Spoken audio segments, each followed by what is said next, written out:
Call the meeting to order as it is 5:31. And let's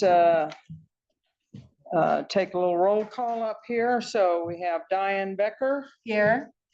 Chris Wood. Here. Denise Davis. Here. Jody Wright. Jody Wright. Yeah. Here. So we do have 5. We have a quorum. Roxana Dunn here. So we have 5 and that's a quorum. Let's do the Pledge of Allegiance. So Denise, since you are humming distance away from the flag, I'll let you lead us. I Pledge allegiance to the flag of the United States of America and to the republic for which it stands, one nation, under God, indivisible, with liberty and justice for all. Okay. Those of you who are regular attendees will notice that we're trying out a new setup. Not sure this works real well, but we're going to just give it a try tonight. So we'll see. Let's open the floor then to general public comment. Anybody in the room? Did you want to say anything? Okay. Anyone online?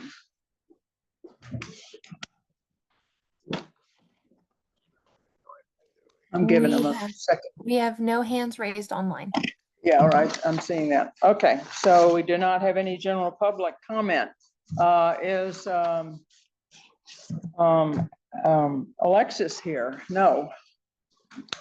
Well, this is going to be a world record meeting here. All right, so we are down to member announcements, board member announcements, requests, and discussion. You may note that we have moved this up in the what? Okay. We have moved this up in the agenda because we do want to announce the meetings that are coming. And a lot of times, by the time we get to it at the very end of the meeting, most people are gone. So we're going to try to keep it brief. Our next meeting in November is, I don't know the name. Alexandra, what's the name of the guy that's coming? It's a gentleman from Technology Services. I believe his name is Tyler. He's going to be speaking on radio infrastructure and cellular coverage in your area. Okay. And he was actually scheduled to speak tonight, but he's having knee surgery. So we'll see him next month when he's back to being able to do the pole vault, et cetera. In any case, so we did sort of cobble together the agenda for tonight.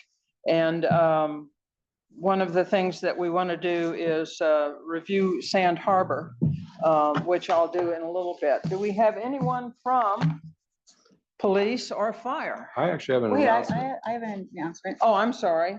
Announcements, go ahead.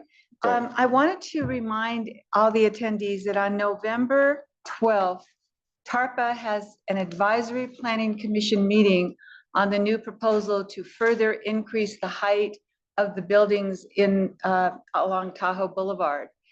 And there is a petition a petition that is circulating for individual signature. If anybody would like to have a copy of that, feel free to contact. It's in opposition to the further increasing in the height from the current increase that they just put in. So it's going to go up another 10 feet. And one of the reasons that many of us are opposed has to do with the fire risk and the fact that there's been no analysis of what that tremendous increase in the number of people is going to result in terms of fire evacuation. So anyone who would like to, my email, Diane Becker, is on the CAB website. And if you contact me, I can send you a copy of that, or you can just enter your own very short opposition if you're opposed, or if you're in favor, of course, being in favor. Thank you. What is the date of that meeting again? The 12th of November. November 12th. During the day. I don't have the time. The time's going to be posted.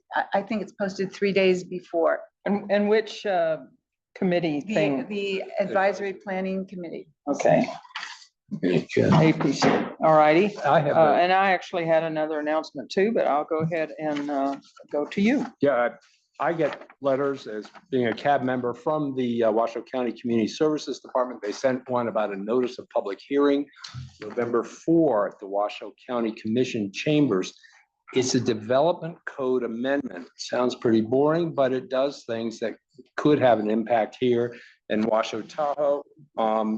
It is an amendment to establish small lot residential development standards and establish infill residential standards.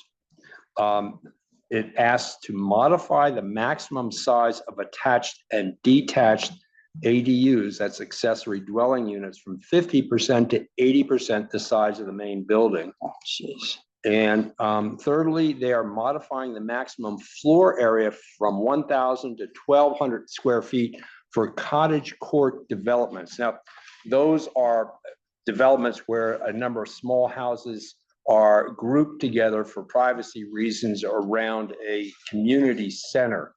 And this is a development type that's become popular in the country. So that's been that is in the books and is going to be amended now. So anyway, that is at 6 p.m. November 4 at the Washoe County Commission Chambers. And that's it, your announcement. Okay. All right, Diane needs to add something. So, thank you so much, Chris, for bringing that date forward.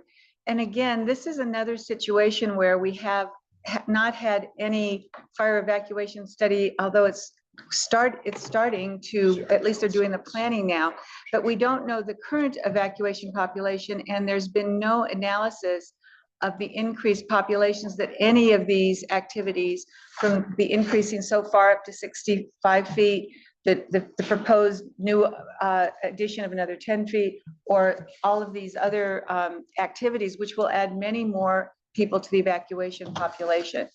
And the hope of many of us is that we will get some kind of an evacuation safety analysis before this occurs. Thank you.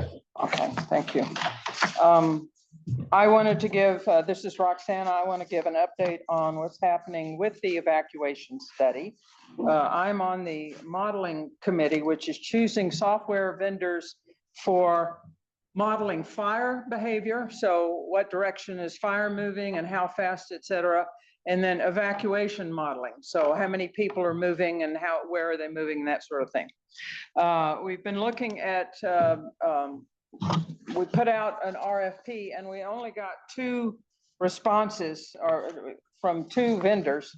So that was a little disappointing, but they do have software that, at least for the evacuation modeling, seems to be pretty good. It looks like we'll have to get fire modeling software someplace else. The 2 vendors that we're looking at are Perimeter and Lattice. Perimeter you're probably familiar with because we're already using it sometimes when there are fires in the area. They have pretty good software for estimating how many cars are moving where and where the choke points are and that sort of thing. Ladris is a more established company, I think, in this area. However, their price is very high. Several of the local jurisdictions that have been using them are looking for different vendors because they found them difficult to work with. So we voted between Ladris and Perimeter, and I have not received the results of that yet, but I'm sort of guessing that we're going to go to Perimeter. Another big difference was Ladris is charging $156,000. Perimeter is charging $22,500. So with the extra money that we would have left over from Perimeter, we could go out and find fire modeling software, et cetera. So my guess is that's the direction it's going to go. If you're interested, Pyro Analysis, I think, was the name of the firm that did the study for Tahoe Clean Air that gave the evacuation estimates that a number of us are already familiar with. They were acquired by Ladris, so they are now part of Ladris. And unfortunately, just the price difference and the willingness to work with us, I think is going to point toward perimeter. But no final decision has come down yet to me, so we're waiting for that. Alexandra, do you want to give an update on the? I have a question on that. Oh, okay. Okay, so their perimeter is saying $22,000 to do an evacuation analysis from the entire county. That is all the districts. That's that's the license for the software. Analysis is yet another committee, and that's probably going to entail some consultants that we would also pay to do the actual analysis. So this is just the software, but it's software that we've seen, we've got demos of it, and frankly, I didn't see a lot of difference between the two. So there was that. Okay. Yeah. All right. So Alexandra is the head of the, is it public outreach? Is that the name of your group? Public input. Public input. Okay. So have you had meetings in the last month? Do you want to give us an update? I haven't. I wasn't really prepared to give an update, but I do Right, have sorry. the Zen City. It's okay. The Zen City engagement page. I have sent it to our emergency manager just to make sure it includes all the information we want to provide. Once we have more information on who we'll be selecting for the modeling and then going into the analysis, that will be added to that page. But as soon as it's ready to go, I will send it out via our county email blast, as well as letting everyone on the cabs know that it's available to start providing input and to take the survey that's attached. Okay. Question, somebody. Pamela. Yes, thank you. Pamela. Hello, Pamela Sigdinis here. I just want to clarify, I know you're running through this update fairly quickly here. However, in a recent news story in the Nevada Current written by Dana Gentry, she quoted Commissioner Hill as saying that the RFPs were all submitted. And so it sounds to me like there's a disconnect here between what you're reporting and what Alexis Hill shared with the Nevada Current in an interview that was done earlier this month. I just want to clarify, is there a full vendor selected, which is what was reported? Can you just please clarify? Roxana, you're probably closest along with Alexandra, so I would appreciate your help. Thank you. Okay, I'm not sure what you meant by submitted. So apparently the actual vendor was actually selected, is what I was referring to in the story. I'll share it in the Q&A if you'd like.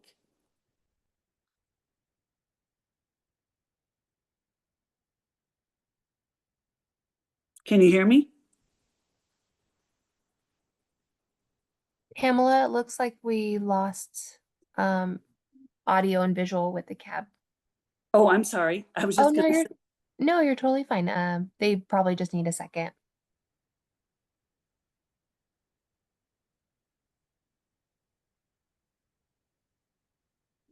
Roxana, can you hear us?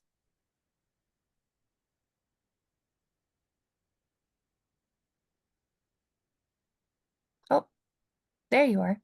Can you guys hear us? I don't believe we can hear you. We can see you though.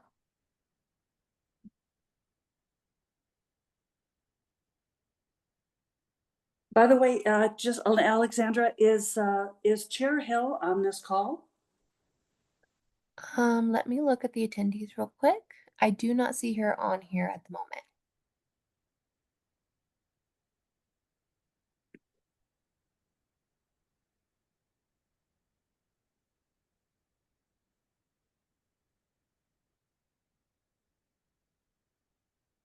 Glad I wasn't the only one cut off. Yeah.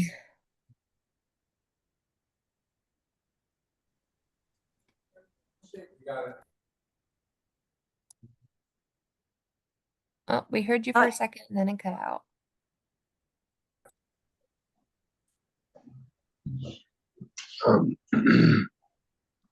But there we are. How's that? Hi. That is good. We can hear you.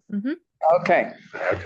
So if I So, can repeat my yeah, question, it's go ahead, Pamela. there was Clarify. some reporting, and the reporter got directly to Commissioner Hill, and Uh-huh. Commissioner Hill indicated to the reporter, which was subsequently in the Nevada Current story, that a vendor had already been selected to do this study.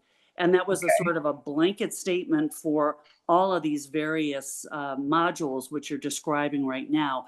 So I'm just looking for some clarification from anyone who is either representing the county or from those who are on the Fire Evacuation Study Committee.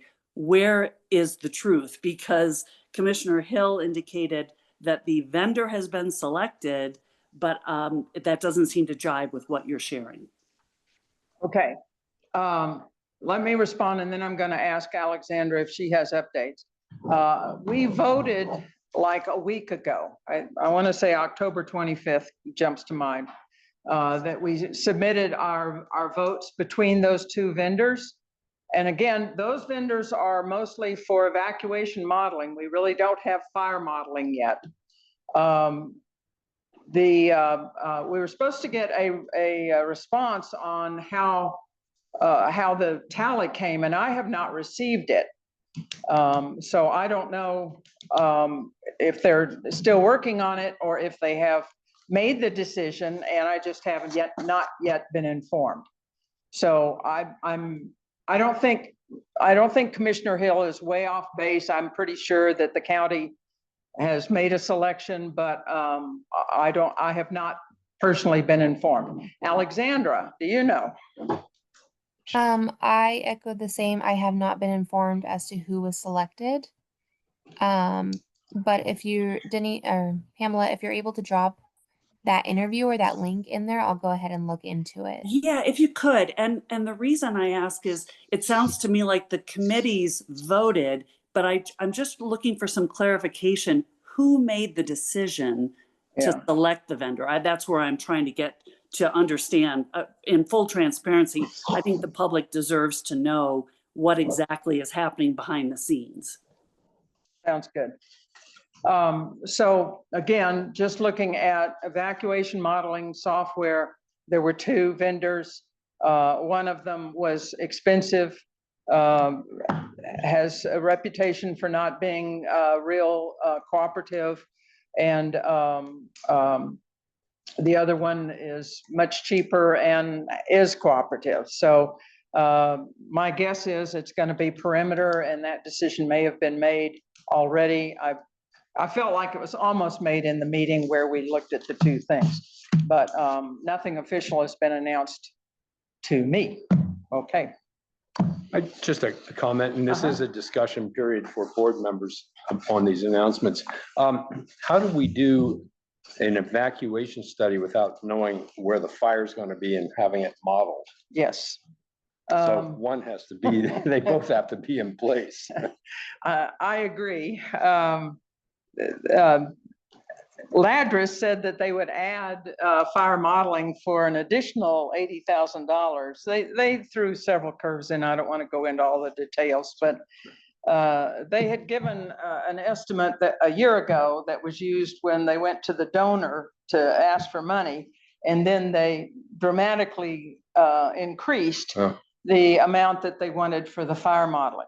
There are other fire modeling vendors out there, and from what I got from the meeting, and this is not totally official, I think they're going to have the fire departments sort of look into that rather than, us, which makes sense to me. I'm okay with that. So I don't know where we're going to go, but yes, that's a good point. I'll be interested to see fire modeling software, frankly. I've been looking into fire predictors and things like that, and it's a very iffy science right now. So I'll be interested to see what they come up with. All right, Diane?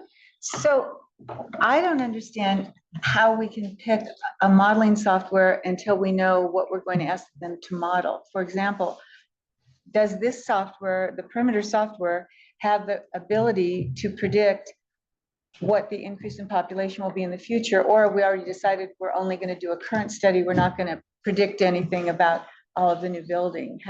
So how are they doing that? Okay, Roxana, in response to Diane's question, both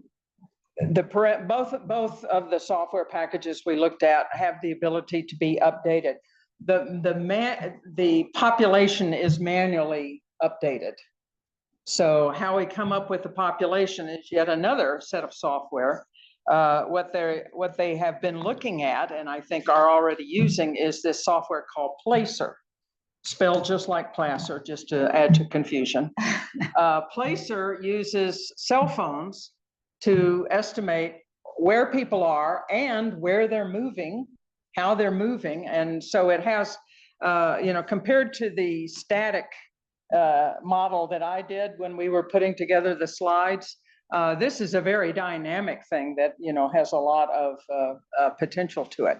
One of the points that I have raised is you will need a database, a historical database of what it's like on September the 5th, what it's like on August the 5th, et cetera, because the cell towers may go down in a fire.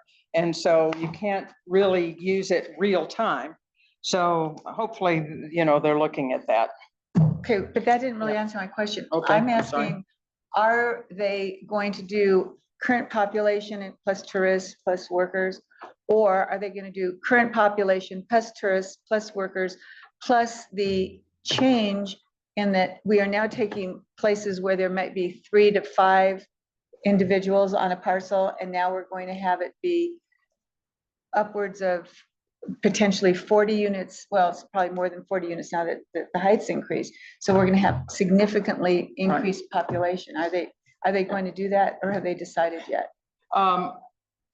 Roxana, again, in response, I want to point out Kat Oakley, whom we have worked with quite a bit in planning, has made a big deal about the fact that it needs to be able to be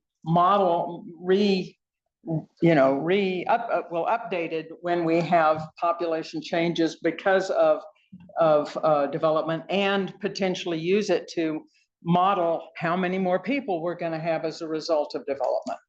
So Placer doesn't do that. I don't know exactly how we're going to get to that, but we do have somebody on the committee from the county, from planning, who's looking, who's keeping an eye out for that. So they have heard us. I'm glad. Okay. All right. Well, that was just more exciting than I expected it to be. We still don't have anybody from. Yes, we do online. Yeah, I got the state park guide. We don't have anybody from fire or police tonight. Safety. Safety, yeah. They Okay. gave us a report. All right, so I think we can move on to topic number 7, which is the Sand Harbor Reservation update. I'll add that Channel 2 is in the room. I don't know if you're going to bother with us tonight, but they were interested in this topic, which was a surprise to me. Jonathan Brunges is from the Nevada Department of State Parks, and is the person I've been going back and forth with on some of the issues. So basically, just to recap for everybody, in August, we had planned to have Tyler Curver from the state parks give us an update on Sand Harbor. How did the reservation system work? How's it going? And address a few questions that I put together, knowing what you folks like to ask. So that was the day that the state internet went down, and so he was not able to present. What he did was he put together an email that was a very good response to the questions I had asked, with the exception of evacuation. I'll get to that in a minute. But he did a good job summarizing it, and we read that email to you at the August meeting. I didn't feel like reading the email was a sufficient medium for getting the information across, so I just went back through his email and summarized the main points that he said. So that's what we see up on the slide here, slide 1 of 3. Now, Jonathan Brunges is here from State Parks. And so if you can make it where Jonathan is available to talk, or Jonathan, raise your hand if you want to make a point in response to anything that's up here. But here, the first 2 pages are just basically my summary of Tyler Curver's email. First of all, the reservation system pilot. So we all know that we used to not have reservations at Sand Harbor. They put in a reservation system that started in August of 2024. So it ran for the rest of that season, and then it has now run for the complete season in 2025. The sub-bullets here summarize the main results of that. The first one is they did see a substantial decrease in early morning traffic congestion, and early morning defined as 5 to 8. However, at 10:30, when the reservation system goes off, I guess, it's a first come, first serve if there's still capacity. And there has been a congestion problem associated with that. So now they will be looking at ways to reconfigure the park entrance to eliminate this buildup on the highway. So they're going to try to, snake the line through the park somehow, so they can get people off of the highway. So that's the sum of what happened in terms of its impact on traffic.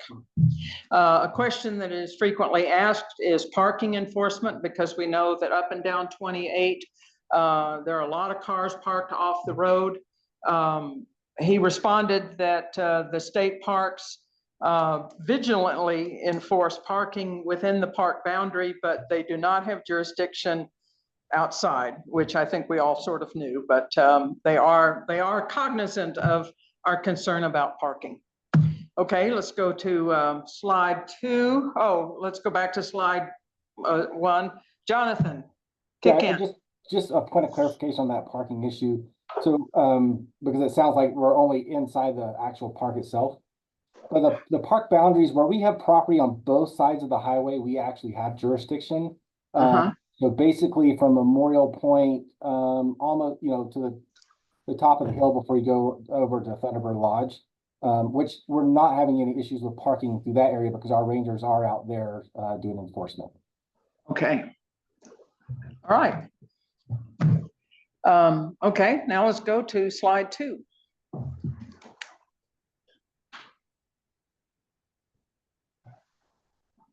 All right, a concern was raised about the affordability and access to the park now that we're charging reservations and entrance fees. And I'm going to throw this one to Jonathan because he corrected me in his email I got today. But there's a $15 or $20 entrance fee. 5 of that is a reservation fee, which isn't applied on the day once we go past the reservation system. I screwed that sentence up entirely. Once, if you're on a first come, first served basis, you don't have that $5 fee. So my understanding then is it can be as low as $10 or $15. And I know there's a higher fee for out of state, and Nevada people get a cheaper fee. So Jonathan, let me throw it to you again, and please clarify. Yeah, you have it correct. So okay. If there's no reservation made, then it's $10 for Nevada registered vehicles, and then $15 for out-of-state registered vehicles. If they do make a reservation, then there's that $5 extra in both scenarios. So it would be $15 for in-state and $20 for out-of-state. After 10:30, it's first come first serve, so they don't pay that fee. And then in the shoulder season from October 15th until April 15th. We don't do reservations. It's all first come, first serve, so there's no fee for that. Extra reservation fee. Okay. Let me ask a question here, Jonathan. How many days does the reservation system fill up the park? How often do you have, are there ever times when you have no first come, first serve availability?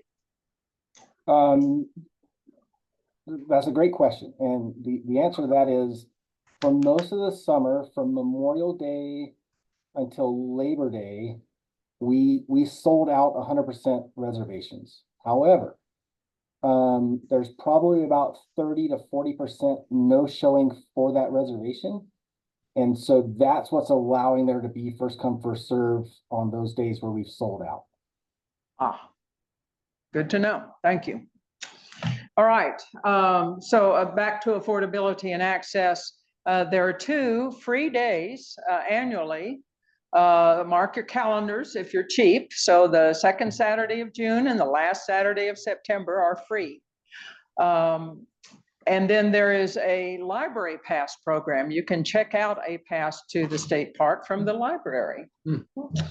I don't know how many, I assume that's limited, but I bet it's not used much. I think they just have one and it's checked out for a week. Okay. That was Denise Davis. Did everybody hear her? Come on over here and repeat that, Denise. I have checked out the pass and I believe it checks out for 1 week. And I think we only have 1 pass per library. 1 pass per library. Jonathan? There should be 2 passes for each library, if I'm not mistaken, but every library in the state has a pass that can be used at any of the parks. Oh, okay. Yes. Oh. And you get the little passport book that goes along with it. So if you go to all the different state parks, you can get your little stamp in your passport. So. Okay. Another bucket list item. All right. And then there's that next bullet is all about access via the free shuttle. And then another question that we had was, is there misuse of these passes by short-term rentals? And as far as the Sand Harbor Park Department is concerned, no, they have not seen that. Okay, question, Chris. Thank you. Chris Wood. I'm looking at bullet point number 4, East Shore Express free shuttle service. Is there a fee charged to these people that arrive by shuttle or by watercraft or bike or pedestrian? Yes, that's a question I have too, Jonathan. I'll let you answer that. Yeah, again, great question. If you guys remember, we talked about that last time when I was there, and we actually had a meeting with TTD this morning, and we are going to be looking at implementing a fee there. That would be as a $2 fee, which is what we charge, is in our NACs to charge for anyone coming to a state park on a bus. And so that will be coming either this summer or the next. So Chris Wood again. It sounds like a follow-up. It sounds like it may be a bit of a enforcement resource demand. In other words, you're going to have to watch people coming over the water and, stop people coming up the trail. They do stop people coming up the trail. Yeah, they do that. Yeah, we're not concerned about any of them, to tell you the truth, because the ones coming in on a shuttle, the idea will be that the bus driver will collect that fee before they get on the bus and are allowed to ride down to the park. And then we always have to, watch for watercraft coming in from other launch points. And if we see that, we do collect a fee from them. When they come in on the East Shore Trail, they meet, there's a pay station right when they get to the park that we collect a fee there, and then they're able to go into the park and spend the day. All right, great, thank you. Yeah. All right, good. So the slide 3, in Trevor's email responding back to us, as far as evacuation plan, our question was, do you have an evacuation plan and what is it? Alexandra, you can go to 3 now. His response was, yes, we have an evacuation plan. It's available on request. So I requested it, and with a lot of back and forth that I apologize for, Jonathan was able to provide me a copy. So this slide, as differentiated from the other 2, is not Trevor's email. This slide is my summary of what I pulled out of the evacuation plan. Now, let me first state that their evacuation plan is really about rescue and evacuation. And my guess is they have a lot of rescue and they have probably never had an evacuation, or not, not often. So I just want to acknowledge that they cover things that are not of specific interest to evacuation. So my summary, I was just looking at evacuation. So the first point, the first bullet point underneath that is just to let everybody know that the state park covers Sand Harbor and Spooner Lake, both of which are accessed via SR 28. Then they also cover Van Sickle and Cave Rock, which are accessed via 50. And then there are a number of trails that come into that area from Carson City. Now, my reading of the map is there is nothing that goes from 28 over to Carson City. In other words, there's no sneaky way to get through the park and evacuate over to Carson City without going on 28. So I'm going to let that stand for a minute. We'll come back to it. Without going 28 or 50? Well, 50 if you're at those two, but my concern stops sort of at 50. Probably shouldn't. The Sand Harbor Beach area has 3 exit points. The main entrance, the boat ramp, I think we're all familiar with. There's also a restricted gate that's used for bus access. All 3 of them exit to SR 28. So in a fire evacuation situation, all of Sand Harbor is evacuating to 28. Okay, plus Spooner Lake is evacuating to 28. 50. All right. Then just running down the points real quickly. As of 2015, when this was written, they were retrofitting a small truck with a mounted fire pumper unit. I assume that's been done. Maybe they have more. I'll come back to Jonathan in a minute, let him respond on those. The plan says that they rely on Sheriff, Fire, Forestry Service, Highway Patrol, and the Coast Guard for major emergencies. In other words, the park personnel are very effective probably for rescue and that sort of thing. They can be used to go up the trails and pull people down in an evacuation situation, but they may not, they're probably understaffed to be able to handle a major evacuation. And again, I'll throw that back to Jonathan in a moment. They do mention in the plan that they dispatch emergency response teams to designated areas. Once again, passive voice, my favorite thing. So I don't know who dispatches them, but they are dispatched. And then it does mention an incident command or state park division headquarters as overseeing mostly communication, but there's not a lot of specificity about overseeing the actual physical evacuation of people from the park. Now, while I was reading this, I was asking myself, are the parks represented on Washoe County's committees? So I went back to my notes from the kickoff committee and I didn't see them listed. I didn't have a complete list because there's like 60 people in the room and it went around real fast. But I'm pretty sure I would have written down Sand Harbor parks if I had seen it. So I asked Jonathan, is anybody representing? And the answer came back no. So I think we have a bit of an oversight here that we're now going to close. So Jonathan is asking I'll turn it over to Jonathan at this point, but we are in some way, shape, or form going to make sure that Sand Harbor is factored into an evacuation from Incline Village. So Jonathan, go ahead and speak. Yeah, thank you. Something important to point out, and Roxana did a good job of explaining that this plan was from 2015. We have quite a bit more staff up there. Since 2015, we've got a couple extra rangers. We're getting another one here any day. We just got approved in our budget for that. I am confident that we have the staffing to evacuate that park properly if the occasion arises. our staff they've been trained in incident command. They are pretty squared away and know what they're doing with that stuff. And then let's see here.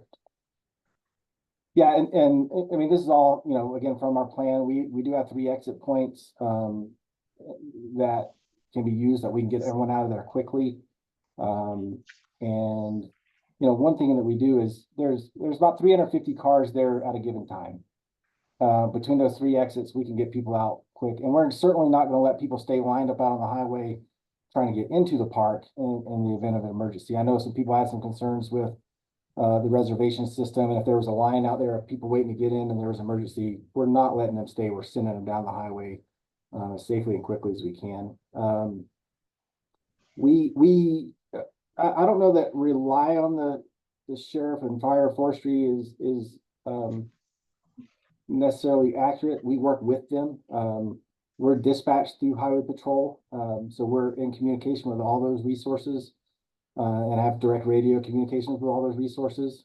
So I'd say we're more of a partner than an organization that relies on them. And then, yeah, happy to take any questions if there's any other questions on what we have. We will be updating it because it's time. We have changed some management issues there, or not issues, but the way we do things. All of these parks used to be under one supervisor. That's no longer the case. So we're going to be breaking them out a little bit more for them to be more independent of each other. Okay, so we will take questions now, first from the board. Diane? So I have a couple of questions, Jonathan. Diane Becker. The first is, do you have a plan now, or could you be sure to put it in your plan, how you're going to handle road closures for construction? During one of the fires, not this summer, but last summer, there was a backup going towards Truckee that was so long.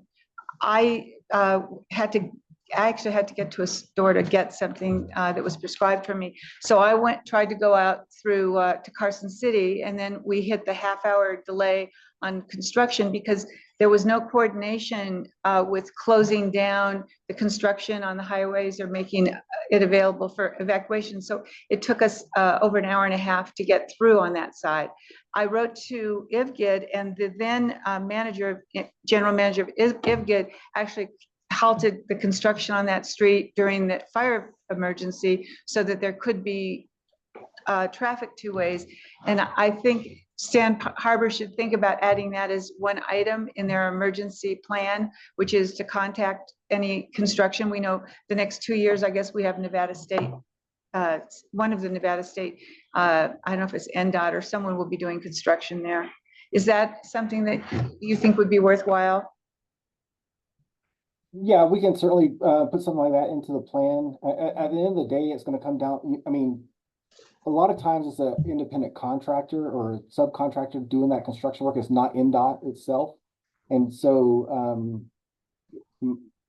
I would imagine that if our rangers went down there and said, get your construction crews off the road, we got to open this highway, they would do that, and we could change it to one way. I know when we had the fire in Washoe Valley that year before last, it wasn't on parkland, but our rangers were out there helping with traffic control and working with NDOT closely. We have a good partnership with them. I would imagine to be the same up there on Highway 28 if we had an issue. Well, in the last year, of course, it was IVGID.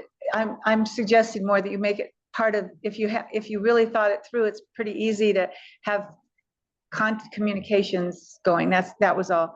My next question is, we asked this during the presentation, not this year, but last year, is how are you going to get people out that come in on the buses?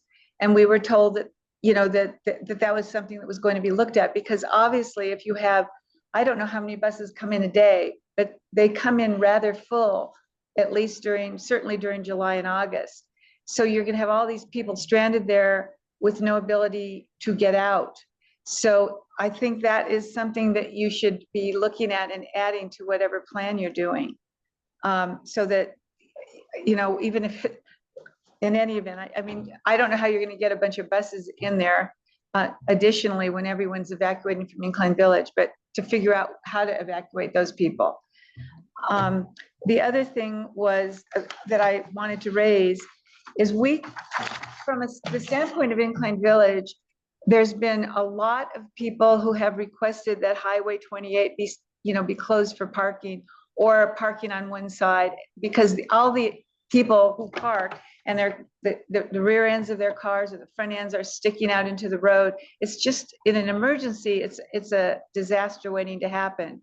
Is there any talk about Sand Harbor supporting the closure of Highway 28 to the parking on, where they're basically parking in the snow storage areas that are tiny? And then that's also forcing the bikers to drive into the street, because at least the bikers used to use those little lanes, but they can't now. Sure, I can tell you again that none of those parking situations are happening within Sand Harbor State Park along Highway 28. That's all on the Forest Service property and NDOT right of way. We are not in support of people parking on the highway. We think it's a major safety hazard. That's why we don't allow people to park up there and walk down to our park, because we don't want them on that highway at all. So I guess my question goes further though, because I know that Washoe County has taken the position that they don't want to stop the parking because it's unfair to people who can't afford to pay to get in there, or other reasons. But there has been, at least we've been told by some people, that Washoe County is not in favor of that. And that is stopping the closure, I think, to some extent, of Highway 28. Is it possible for Sand Harbor to take an active role as a public entity that's really affected and right adjacent to saying to, I don't know who would enforce that, I guess it's the state probably, that it should be enforced? Because it is a disaster waiting to happen if there ever is an emergency evacuation, we think, or many of us think. Okay. I guess I need a point of clarification there. Who from Washoe County is saying that they think parking should be allowed? I could send, I'd rather not say, but I'll be glad to email it to you. Okay. Okay, and I will. We've never had anyone from Washoe County approach us about that. Yeah, and really, and I could be wrong, but I think most of those parking issues are probably in the Douglas County area and not the Washoe County area. Because they're further south of the park. Our entrance is about at mile marker 2. And those issues are down past the Thunderbird Lodge. Oh. I don't think that's Washoe County. Oh, okay. Any other questions from the board? All right, questions, Denise Davis. Do you want to sit down? All right. Denise Davis. Jonathan, we submitted a lot of comments for the Sand Harbor Master Plan this last year. Where are we at in that process, and what happens next? Great question. So we're still we're probably right in the middle of that process. It's going to be a long process. We did get a lot of comments from the area up there, which we appreciate. And yeah, we'll take it all into consideration. And right now we're in the portion of doing the capacity study to see how many people we should have in that park that's appropriate for the area and without overcrowding the park. And so I think you'll be seeing some changes coming there in the near future. But that's kind of the stage that we're at right now. Not sure we can see all of them. Do you have any idea about when we might be seeing more public input or interaction, or filling us in on where we're at? I'd have to be honest, I'd have to get back with you on that, because we have a team lead and a consulting company that's kind of leading that charge for us. And I haven't gotten a recent update on that, so I don't want to misinform you on that. Okay, thank you. Thank you. Any other questions from the board? Any questions in the room?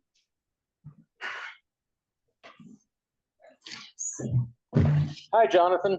I'm Neil Jones, Washoe County Open Space and Regional Parks Commission member. I have a question on the East Shore Trail. Because we have 80 miles, more or less, of trails in Washoe County, e-bikes, class 1, class 2 are considered bicycles, and we have a lot of complaints. Now on the East Shore Trail, there's a lot of complaints that I have heard personally. There's also been some action on Facebook postings, etc. I believe it is a state function. So is it the state patrol or is it state parks? Who's responsible for at least trying to make an effort to patrol the East Shore Trail and keep the speeds down on the e-bikes? Thank you. Yeah, thank you for the question. It depends on what part of the trail. There's a part that is managed by state parks and there's a part that is managed by Washoe County. So, Question. Follow-up question. That's interesting. I didn't know that. What part of the East Shore Trail is in Washoe County jurisdiction? When it gets, I don't have a map to bring it. Pretty close to where, when it goes under the highway and starts heading up that long hill, like By Hidden Beach? right in that area, right past that probably. And it's also in a NDOT right of way, and so that makes it a little bit tricky as well. Okay. Did you respond to my question? Who is actually responsible for the state portion then? Nevada State Parks. How often do you patrol? Well, I don't work in that park every day, so I'd have to check with the park supervisor, see how often rangers are on that trail. I know we have staff go up at least a few times a day, going between the main part of the park and Memorial Point. You know, and so, you know, they handle issues when they occur, whenever they see those things happen. Very well, thank you. Okay, thank you. All right, let's go online then. Pamela Tsigdinos. Yes, thank you. I just wanted to ask, is the Sand Harbor team and the Nevada State Parks, who are in Washoe County, a part of the Evacuation Fire Study Committee? I'd like to just get better clarity on the representatives who are part of the committee decision-making, since Sand Harbor is part of our Washoe County fire evacuation concern in terms of the people visiting as well as the people impacted who live in the surrounding community. So are you on the committee? And if not, can you please explain why? We are not on the committee as of yet. Our plan is to be on that committee, and it will be myself or Alan Woodridge, who is our Tahoe region manager. But yes, that is the plan, is to be part of those conversations. And just to clarify, were you on the call earlier when they were discussing the updates on vendor selection?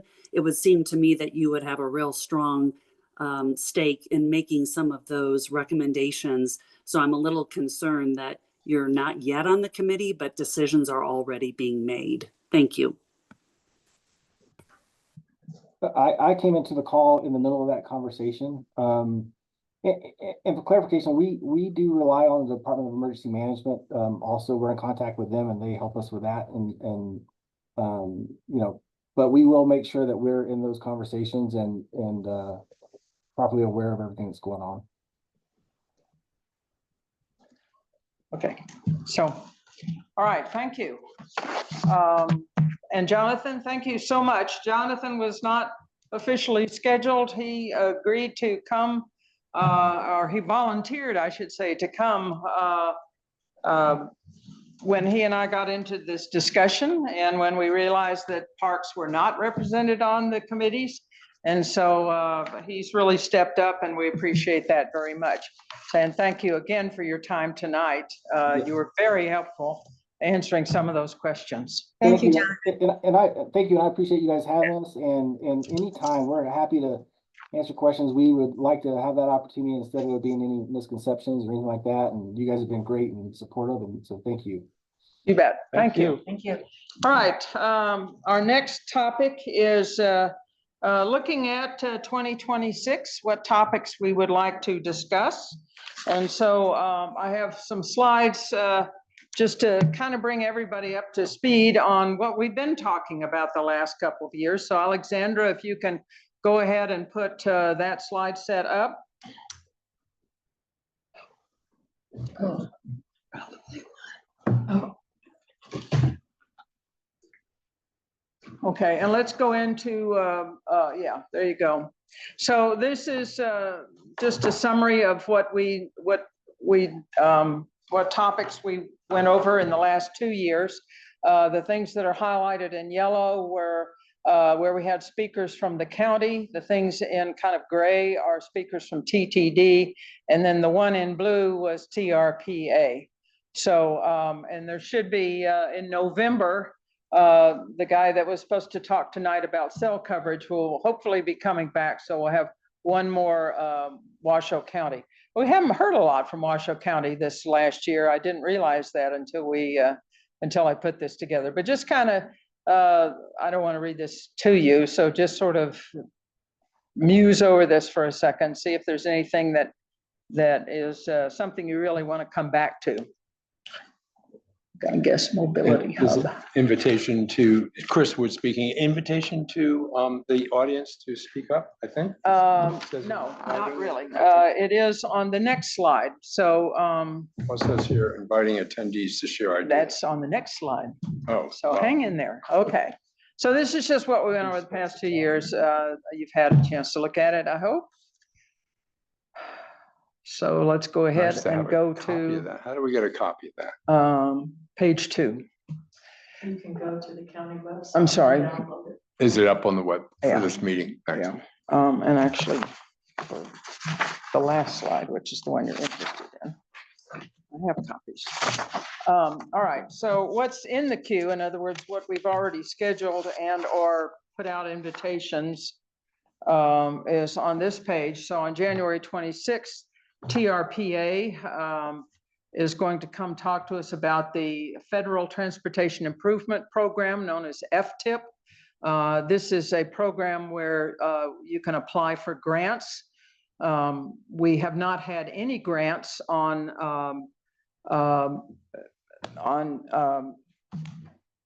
our area except on the main highways. We haven't had anything for any safety improvements in Incline Village or Crystal Bay themselves. And so we would like to see if we can get some grants in. So that's what's coming up on January 26th. We usually have a manager update from the Washoe County manager. Our new manager was just named. I just got the email this afternoon, and I don't remember her name. Alexandra. Kate Thomas.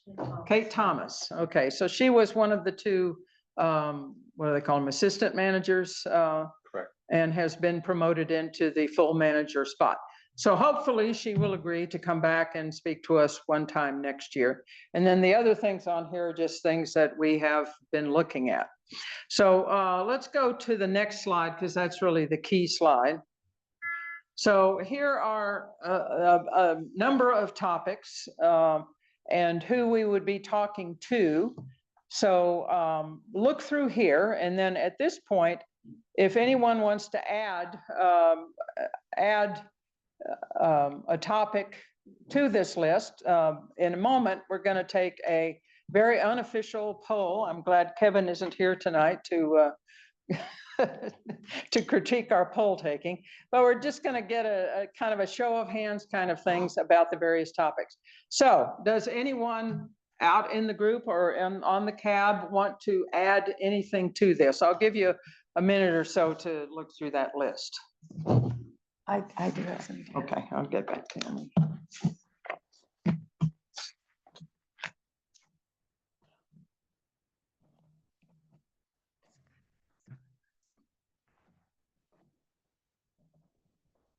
Okay, so, suggestions. So Diane? So one of the most lengthy disputes and the most expensive disputes that the county has seen was the dispute that we had. I wasn't living here then, but that was had over the tax reform. So now there's a lawsuit that was just filed against the county on whether or not to go forward with these development code chain amendments without the evacuation planning and analysis of the risk of those developments. And that lawsuit has been filed and it's been filed against the county at this point, but I think it's going to be, there'll be a number of other lawsuits that are going to be filed. I think it would be interesting to have both the county and the group that has filed the lawsuit present so that the community knows what's going on. Because money's being spent on this significant time and funds that I think are very relevant to all of us. Okay, Alexandra, let me ask you to put that slide in edit. In edit mode now. Excuse me. In edit mode, and then add as we have additions. Is that in edit mode? Probably. I don't know. I think she's just. So in PowerPoint, go back to edit mode instead of screen show. Yeah, there you go. And maybe try to make it bigger, zoom a little bit so we can read it. Yeah, that's good. Okay, so we want to add lawsuit on development without evacuation consideration. On development code amendment.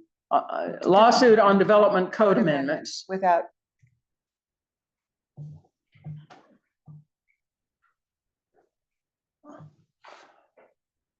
Okay, and then that would be Washoe County legal, or? It would probably be, maybe it would be Washoe County legal, and maybe it'd be the DA and also the individual who filed the lawsuit. Yes, and the lawsuit filee. And the plaintiff. Yeah, okay, so I don't know how legal it is to do that, since we're essentially having a trial without being in the courtroom. I don't think you can. Well, I mean, let's one put lawyer it- to another. I wouldn't, if I was representing any of those parties, I wouldn't want to show up and give a public You presentation. probably wouldn't, but if they would, because what's happening now is that it was asked if they could do a presentation, and they were told no, but we allow all kinds of people that aren't in the county to give them. And We can see what happens. yeah, I think we should see I what wouldn't be happens. surprised if we have. Yeah, the district attorney's not allowed to comment on an open. If the district attorney doesn't, then they may suggest someone else, or they may not do anything. Yeah, they're not allowed to. Understood, but I'm also a lawyer. Yeah. Okay, But I do know that having looked at the code, I don't see why we can't be told about what the litigation is about, so that people can then decide if they want to write to their, to their commissioner or to others if they have opinions on it, because it's Roxana? yes, go ahead, Alexandra. I was gonna ask you. So I knew you were I'm gonna going- step in. So the goal of this is I am going to write down every idea that's proposed. Right. However, I will say pretty confidently that this won't be an item that will be brought forth before the CAB, because it is probably going to be an active litigation. But we will continue to write down any idea that is proposed.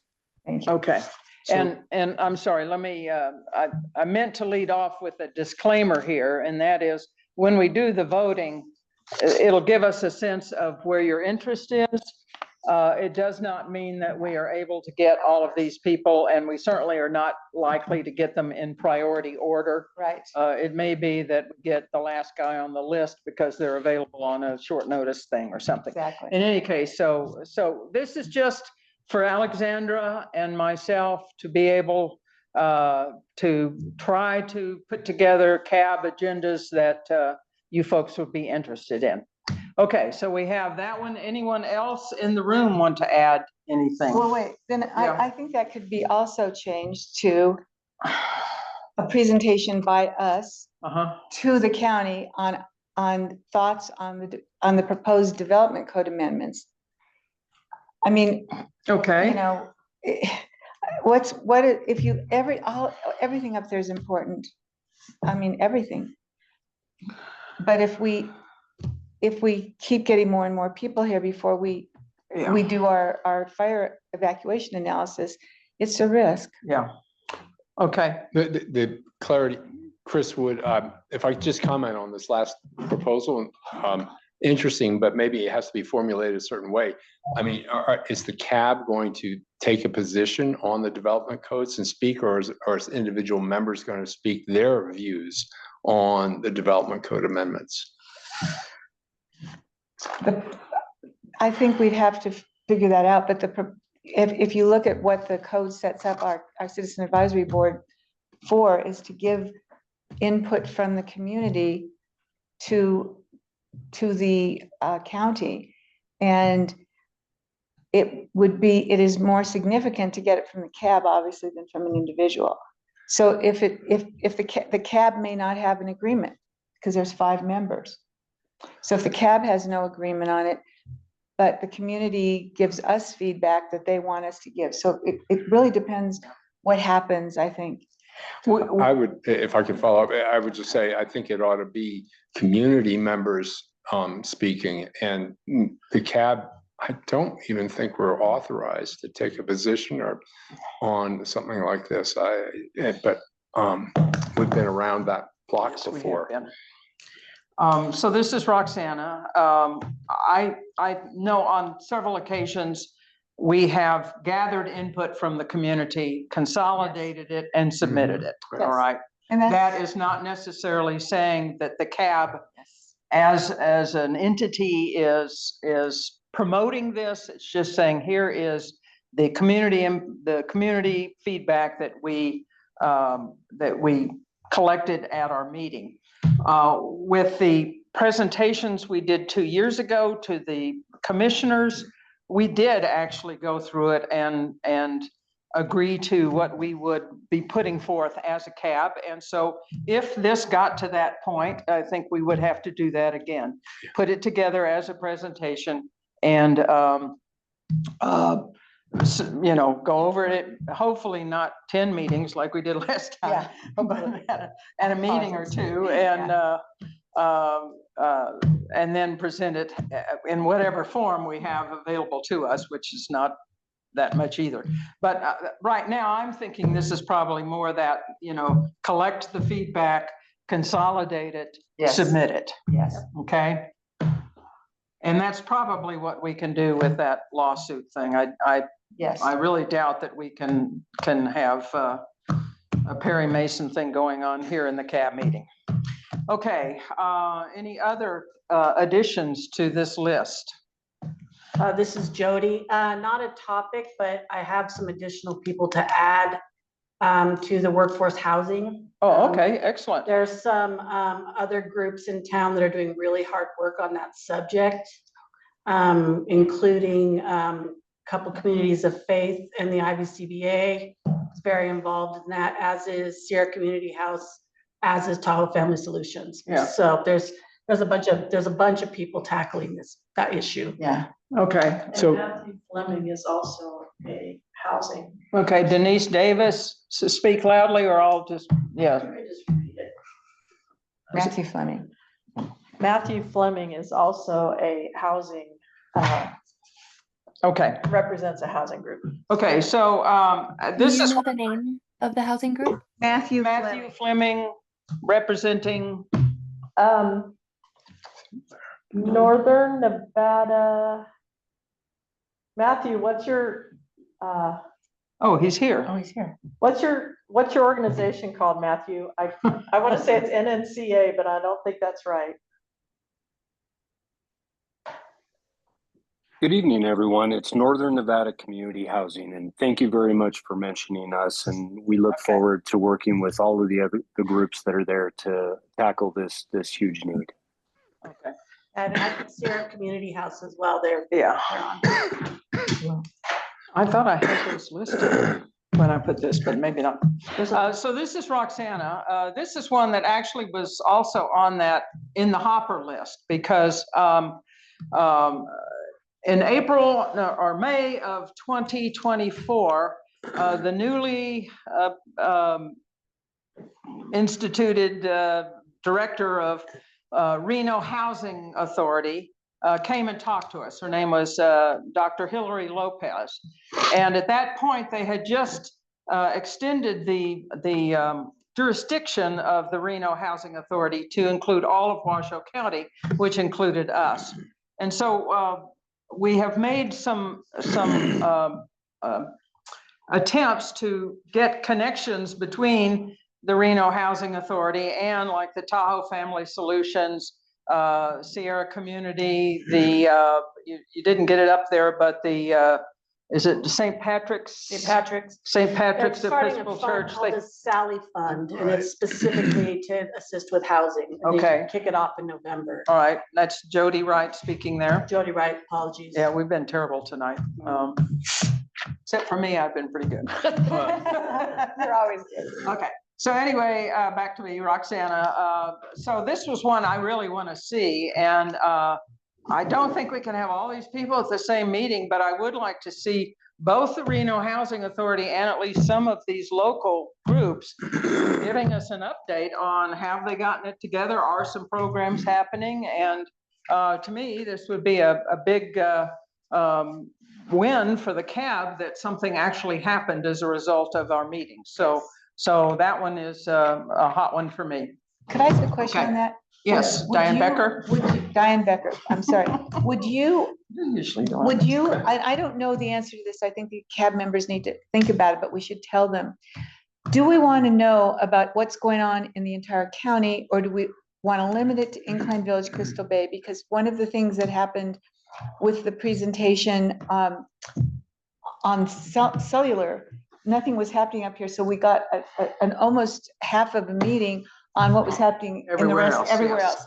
So my preference would probably be what is happening in Incline Village, Crystal Bay, but it might be instructive to know if nothing's happening here and something's happening elsewhere. So it's Right. really up to the CAB to. So generally speaking, I try to contact people before they come and present to us. And one of the comments I always make is, we apologize for being self-centered and provincial, but really we're mostly concerned about what's happening in Incline Village and Crystal Bay. So if you can focus your thing on that. So I do kind of address that already. But yes, good point.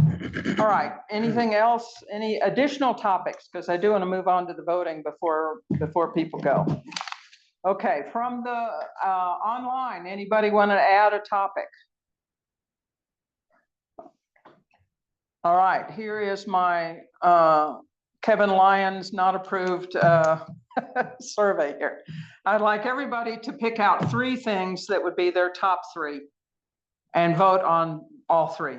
We'll take a head count, hand count here in the room. Alexandra, let me ask you to take a hand count from folks online. Everyone online, I assume you're all expert Zoom users, but you'll be using the raise hand function for your vote as we go down each one. So now let's go back to screen show mode, because I think it still fits on the screen. Slideshow. Yeah, it almost does. Go back to the slide and delete the topic, the title up at the top. Yeah, kill that and then just move the chart up. Oh, okay, that'll go away when we go to, okay. Oh, except I still need it in edit mode so we can do the ads. Delete the title thing. Yeah, there we go. Okay, so we're just going to go in order. Pick out your 3. I have to take a minute to pick out mine, by the way. So I'll give you a minute here in a second. Pick out your 3, and then we'll ask for the vote. Alexandra will do the online vote, and I will add the folks in the room. So take a minute, look through. Okay.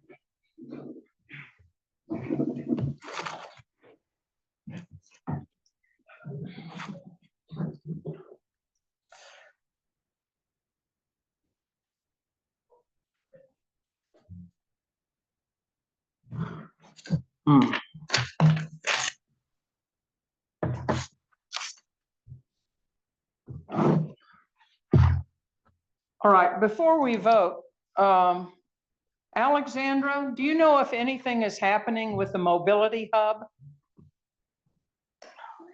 This was such a hot topic a year ago, and I have not heard a thing this year. Or Denise, maybe you know. Denise Davis.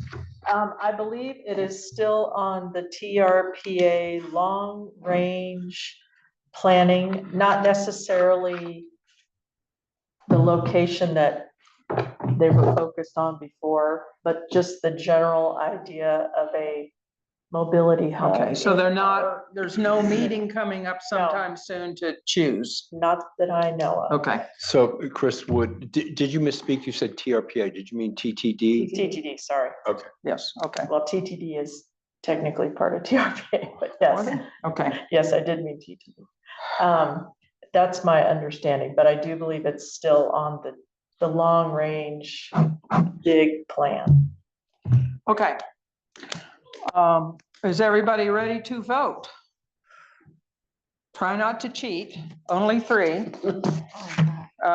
If something like the mobility hub rears itself up again, then obviously we'll bring it in. So again, this is just for guidance. This is not an absolute thing.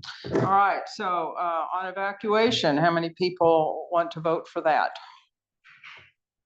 Okay, in the room we have 1. Oh, where's my thing?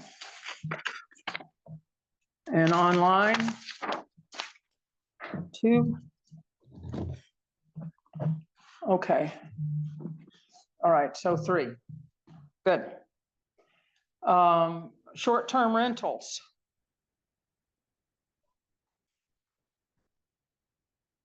Okay, none in the room. 2, 1 online. All right. Workforce housing, preventing homelessness. 3 in the room. 1 online. All right, safety, road markings, maintenance, and parking. Well, that's the Washoe County one. Huh? The Washoe County one or the NDOT or both? It's 2 different topics. So yeah, just Washoe County. So Washoe County safety, road markings, maintenance, and parking. This would be similar to what we did last February, where we give them some priorities. Okay, 0 in the room, 0 online. Okay, and now the same thing, but now for SR State Route 28 and 431. So NDOT. 1 in the room, 0 online. Okay, e-bikes, trail usage. 2 in the room, 1 online. Accessory dwelling units. 1 in the room, 0 online. That's your thing. Mobility hub. 0 in the room, 0 online. That's nice. Sand Harbor. 0 in the room, 0 online. The TAP amendments. TAP. Yes. 2 in the room, 3 in the room, 1 online. All right, so some people are not voting down at the bottom there. Fire insurance, I'm not sure who we could get on this, but we could try. 1 in the room, 0 online. Okay, defensible space. Where's defense? That's not on there. Oh, I'm sorry. Oh, it's not on there. Oh, okay. Well, Fire insurance and defensible space. we covered You it did a already good job this on it, year, yeah. so I'm not gonna vote on it. Okay. Lake environment and water quality. That's not on there You're either. on a different list. Oh, Yeah, I'm yeah, sorry. I'm look on a up different there. list. You're right. Tourism, Rats. Okay. tourism. Up Tourism. Stats, impact, and policies. 1 in the room, 1 online. 1 online. Okay, development, hearing, no, I'm on my list again, which is not there. Okay, Calneva or Waldorf. 0 in the room, 0 online. We Mhm. needed to do 4. Huh? We needed to be able to do 4. Okay. Change the No, too- rules. That in would have the- been mine. Too I late. know, I know. Yeah, in the middle of voting. Recycling, Oh, wow. okay. We got 1 one. in the room, 0 online. I do have an interest there, but village market Really selfish. development, I'm not gonna lie. I've got 2 businesses in that place. okay, 1 in the room, none online. The lawsuit, you know what? Take that out. I'm gonna take that off Okay. and just go to the next one because we're Yeah. pretty sure Yeah, that it's the same we're thing. out of luck on that. So the development code amendments, feedback from the community. We already did development code amendments. I should have caught that. That was kind of the same. So anybody anybody who wants to vote for this who didn't already vote for the Tahoe area plan amendments? Okay, I think we covered it there. Got some chat stuff going on. Okay, so we got it. It's a, well, you know, not a lot of people voting, sorry, but Big sample, but, it's a good sample to work from and I appreciate it. So we'll move on from topics. Oh, How'd it turn out? oh, okay. So the count was for evacuation 3, for short-term rentals 1, workforce housing 4. So that one's probably on the list. The next one with. The next one was 0, then SR 28, 431, NDOT, that's 1. E-bikes and trail usage is 3. Let me take a moment here. We didn't have an update from the sheriff today, which is disappointing. I know that they did a presentation at the high school on e-bikes. So they had a thing. Unfortunately, I didn't get the notice until the thing was over. My son, I have a grandson who's in the high school. My son didn't get it until it was over.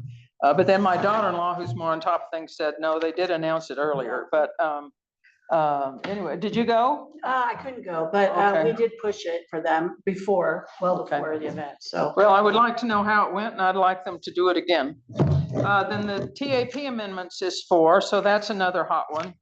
Fire insurance got 1, tourism got 2, recycling got 1, and the village market got 1. So the 4 kind of standouts are the TAP amendments, the workforce housing, evacuation, and the e-bikes and trail usage continues to rear its ugly little cyclical head.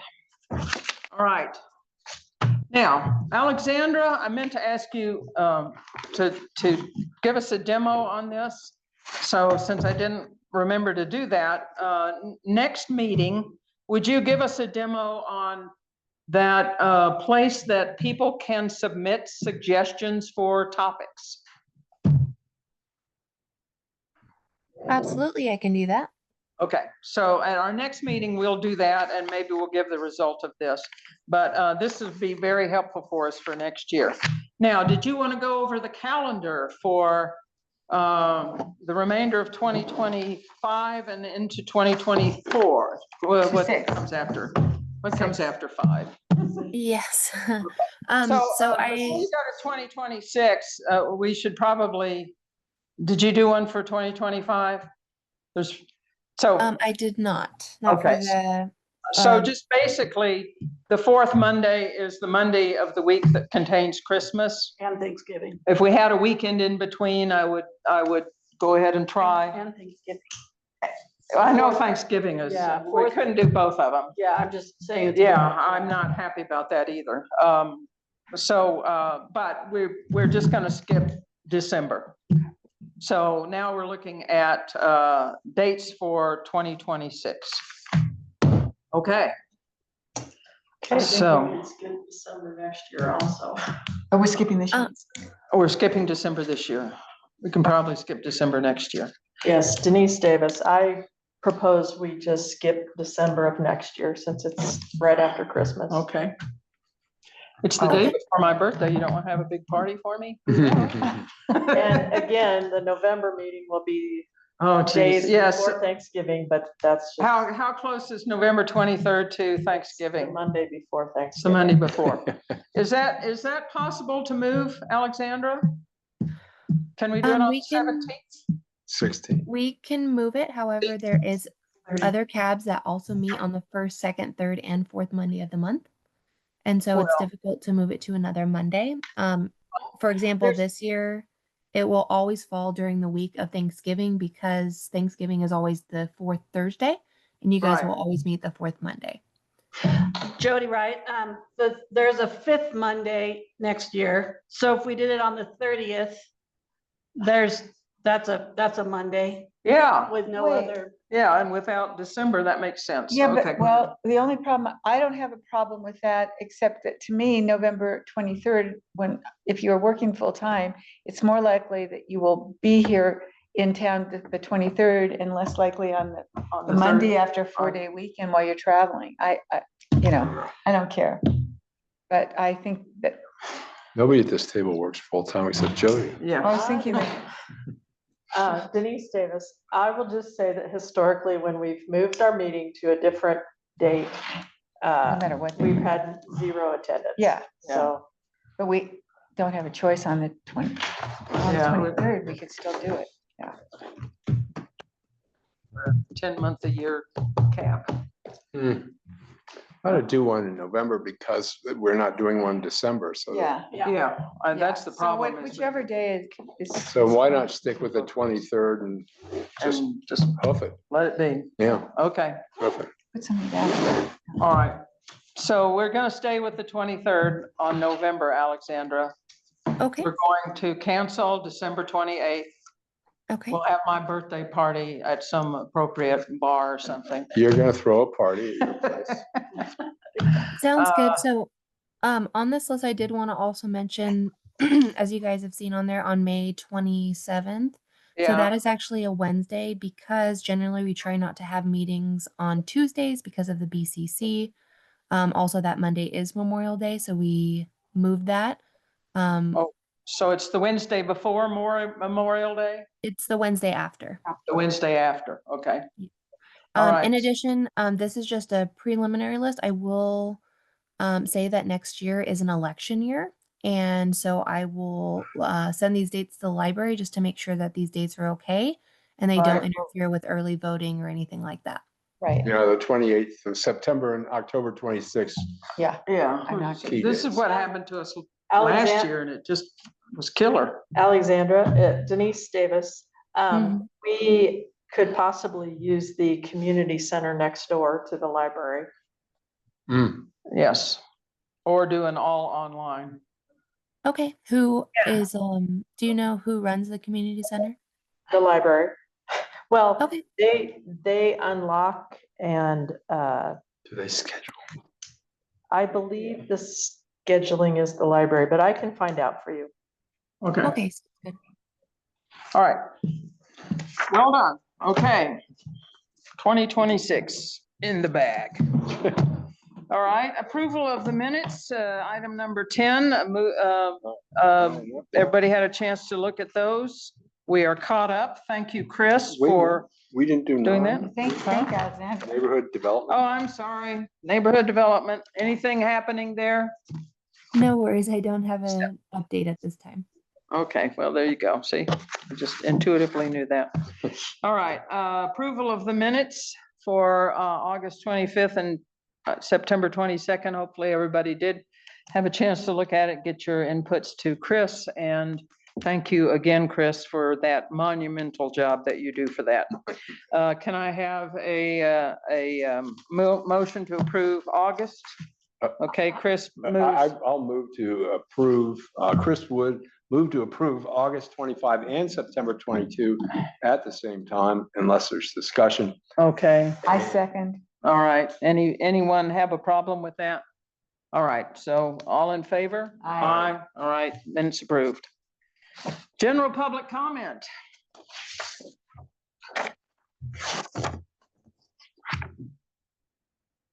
Pamela. Hey, I just wanted to clarify, Pamela Mahoney Sigdinis for the record. I did put into the chat and the Q&A the link and the specific question I asked earlier around the evacuation study. Okay. I wanted to clarify that Alexandra has that. And I also just wanted to point out that in that article, Commissioner Hill specifically says that the county intends to use Desert Research Institute on the study, and I did not hear that reflected in any of the comments from the committee members. So that's where I was seeking some clarification about who are the specific decision makers. Is there some transparency? And is there a website that lists any information about the status of this evacuation study? Okay, Roxana, in response, a DRI is on the committee, a very active member of the committee, and I think is going to be used quite a bit as a resource for some of the planning. So I had asked, we had a DRI person here a month or so ago on another topic, and I asked them if they were on the committee, and that person didn't know. I went to the committee meeting and was sitting across from the DRI person who was speaking quite a bit. So they are involved, and I'm glad to see it because they have a lot of data on the conditions of the vegetation and the soil and everything else that is factored into fire predictability. So hopefully that assuages your. Well, I just wanted to clarify that Yeah. I'm still not clear on who the decision makers are in terms of the actual vendors and whether that information is going to be publicly available, along with what are the criteria for the decisions that are made. Thank you. This is Roxana, and as I said, I sort of expected to hear back from them fairly quickly after we submitted our votes. I don't know to what degree our votes are the deciding factor, or if they're just input into something that Kelly and her staff chooses. I'll try to get clarification on that at the next meeting I attend. And if I get a message from Kelly announcing the selection of the vendor, I'll try to remember to forward that to you, Pamela, so that you can see what she said to me. Okay? Thank you. All right. Public comment. Denise Davis, public comment. Public comment. All right, I just wanted to remind everyone that on Thursday, we have our annual Trail of Treats and Terror. You needed to pre-register at the IVGID website, but we're looking forward to seeing all of you. And this month has 5 Fridays, so we do not have a community forum meeting this Friday. The next one will be Friday, November 5th. And also along with the Trail of Treats, that takes place along the fitness trail there at Aspen Grove and Village Green. And so if you are a dog person that visits Village Green in the afternoons on Thursday, that will probably not be available to you. So just wanted to remind everyone of that. Thank you very much. Thank you. Okay, thank you for that. I thought you were gonna ask us to be sure we cleaned up after our dogs. Yeah. That too. Which I do. All right. I don't see any other comments, any other hands up, but I do not see the full list. Alexandra, would you take a look at it and?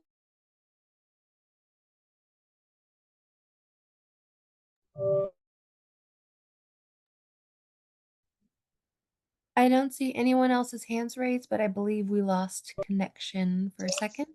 Yes, I think we did, but Okay. before we lose it again, let's wrap it. No hands are raised at this I moment. move that, I move that we adjourn. Okay, Second. all in favor? Aye. All right, we are adjourning at